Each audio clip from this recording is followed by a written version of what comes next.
Pagdating sa mga sikat na personalidad sa Pilipinas, isa na siguro ang pangalan ni Chavit Singson sa mga palaging pinag-uusapan dahil sa kanyang yaman at kapangyarihan. Pero nitong mga nakaraang araw, hindi ang kanyang mga negosyo o ang kanyang mga alagang tigre ang naging sentro ng atensyon sa social media. Isang viral video mula sa platform na Reddit ang mabilis na kumalat kung saan makikita ang batikang politiko na may kasamang isang napakagandang babae sa isang restaurant. Ang videong ito ay agad na kumuha sa interes ng maraming tao dahil sa mga kilos nila na tila ba may mas malalim na kahulugan kaysa sa isang normal na pagkakaibigan lang. Dahil kilala si Manong Chavit sa pagkakaroon ng mga kasama na mas bata sa kanya, hindi na nakapagtataka na agad na nabuo ang iba't ibang hinala tungkol sa tunay nilang relasyon. Ang tanong ng marami ngayon, sino nga ba ang tinaguriang lucky girl na ito na tila ba nakuha ang puso ng isa sa pinakamayamang tao sa bansa? Pero bago po ang lahat, baka pwedeng palike ang video na ito dahil napakalaking bagay na ito sa aming content creators. Maraming salamat po. Sa loob ng nasabing video, makikita si Chavit Singson na kalmado lang habang kumakain kasama ang kanyang mga kaibigan sa isang maayos na kainan. Pero ang talagang naging bida sa paningin ng mga netizens ay ang babaeng nakaupo sa mismong tabi niya na inilarawan ng marami bilang napakabata at mukhang nasa edad na 20 anyos pa lamang. Ayon sa mga nakapanood ng mabuti sa bawat segundo ng clip, may bahagi raw doon kung saan makikita na tila nagkakahawak ng kamay ang dalawa sa ilalim ng lamesa. Ang ganitong mga simpleng galaw ay sapat na para mag-isip ang mga tao na baka nga ito na ang bagong inspirasyon ni Chavit na matagal na nating hindi nakikitang may kasamang seryosong karelasyon sa harap ng publiko. Bukod sa tila pag-holding hands ng dalawa, napansin din ng mga netizens na magkapareho ang kulay ng kanilang mga suot na damit. Sa mundo ng social media, ang pagiging match ng porma ay madalas na ginagawa ng mga magkasintahan para ipakita ang kanilang pagkakaisa. Dahil walang ibang impormasyon na lumabas tungkol sa pangalan o trabaho ng babaeng ito, mas lalong naging misteryoso tuloy ang kanyang pagkakakilanlan para sa lahat. Maraming nagtatanong kung siya ba ay isang modelo, isang nagsisimulang actress, o baka naman isang taong malapit lang talaga sa pamilya ni Chavit. Ang kawalan ng detalye ang naging dahilan kung bakit hindi tumitigil ang mga usap-usapan tungkol sa kanila.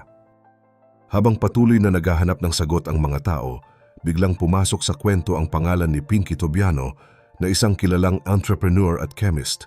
Si Pinky ay kilala bilang isa sa mga pinakamalapit na kaibigan ni Chavit at madalas silang makitang magkasama sa mga proyekto para sa kawanggawa o sa kanilang mga negosyo. Maraming naniniwala na si Pinky ang kumuha ng videong ito at siya rin ang nag-upload nito sa kanyang sariling account bago ito kumalat sa iba pang platforms. May mga komento pa nga na nagsasabi na parang tinutukso pa ni Pinky ang dalawa na maghawak ng kamay habang kinukuhanan niya sila ng video. Dahil dito, maraming nagtataka kung ano ba talaga ang papel ni Pinky sa sitwasyon at kung alam ba niya ang buong katotohanan sa likod ng videong ito. Dahil sa bilis kumalat ng balita sa internet, hindi lang ang video sa restaurant ang naging basehan ng mga tao para mag-imbestiga. May isa pang Facebook post mula sa isang netizen ang lalong nagpainit sa usapan nang sabihin nito na nakita rin si Chavit sa isang sikat na tindahan ng alak sa Makati City. Kung titingnan ang mga larawan na ibinahagi online, tila kuha ito sa mismong araw na kumalat ang unang video dahil pareho pa rin ang suot nilang mga damit at maging ang mga kasama nilang kaibigan ay hindi rin nagbago. Sa mga bagong kuha na ito, muling makikita si Manong Chavit at ang misteryosong babae na magkatabi pa rin at tila hindi talaga mapaghihiwalay habang nakaupo sa isang lamesa. Bagamat hindi ganon kalinaw ang bawat anggulo ng kuha, sapat na ito para muling magsimula ng mahabang diskusyon sa bawat sulok ng social media tungkol sa tunay na namamagitan sa kanila. Dahil sa sobrang closeness na nakikita sa bawat video, marami ang hindi na nagdalawang isip na tawaging lucky girl ang nasabing babae na iniuugnay ngayon sa bilyonaryo. Katulad ng inaasahan, mabilis na napuno ang mga comment section ng iba't ibang interpretasyon mula sa mga netizens na tila naging instant detectives. Marami ang nagtatanong kung ito na nga ba ang opisyal na bagong girlfriend ni Chavit dahil sa dalas nilang makitang magkasama nitong mga nakaraang araw. Kilala kasi ang imahe ni Chavit bilang isang lalaking mahilig sa mga mas batang babae, kaya naman ang linyang Money Talks ay naging paboritong gamitin ng mga tao para ipaliwanag kung bakit ang isang mayamang personalidad ay may kasamang ganito kaganda at kabatang dalaga. Hindi rin nawala ang mga biro tungkol sa agwat ng kanilang edad dahil alam ng lahat na si Chavit ay nasa edad na 83 na pero nananatili pa ring aktibo sa kanyang social life. Habang ang ilan ay humahanga sa kanyang sigla, may mga netizens naman na mas diretsahan ang ibinibigay na kritisismo. Sinasabi nila na ang ganitong mga relasyon ay madalas na nakabase lang sa kapangyarihan at yaman sa halip na tunay na pagmamahalan. Ngunit sa gitna ng lahat ng mga mapanghusgang komento, may mga matatalas din ang mata na nagbigay ng obserbasyon tungkol sa ikinikilos ng babae sa video.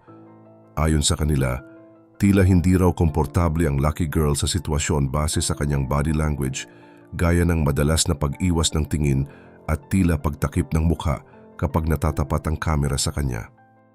May mga nagsasabi naman na baka masyado lang binibigyan ng malisya ng mga tao ang isang simpleng social gathering.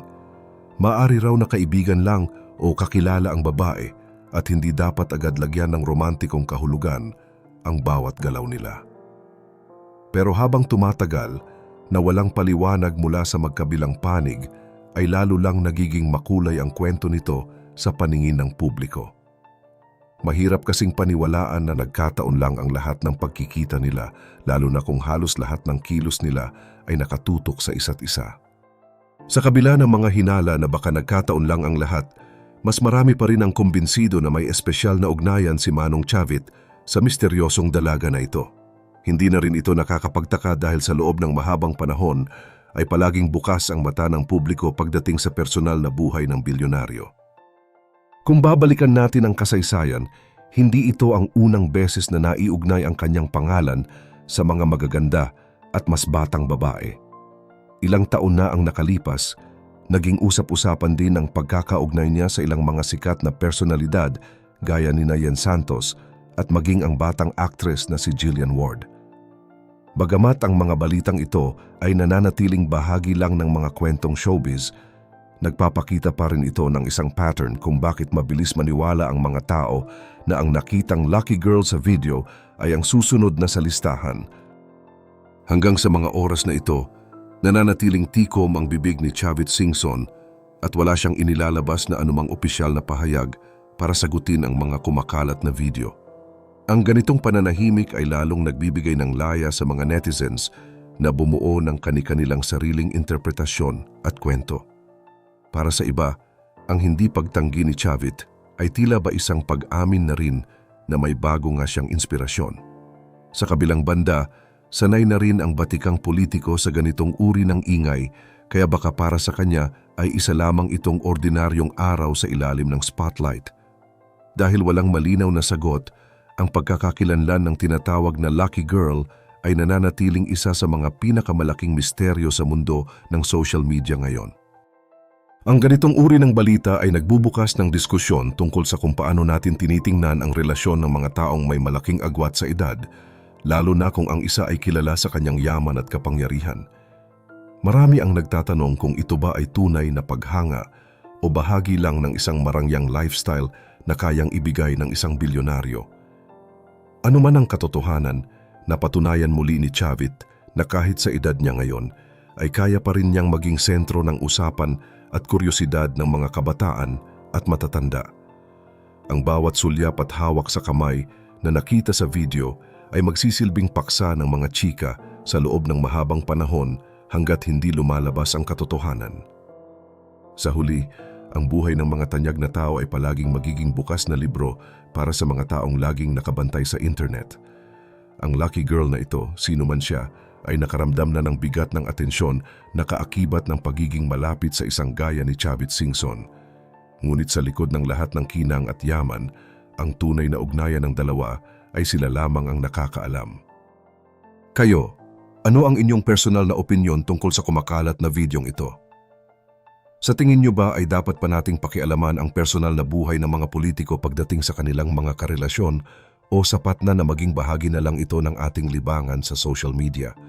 I-comment niyo ang inyong mga saloobin at huwag rin kalimutang mag-like at subscribe kung nagustuhan nyo ang ating pagbubusisi sa isyong ito.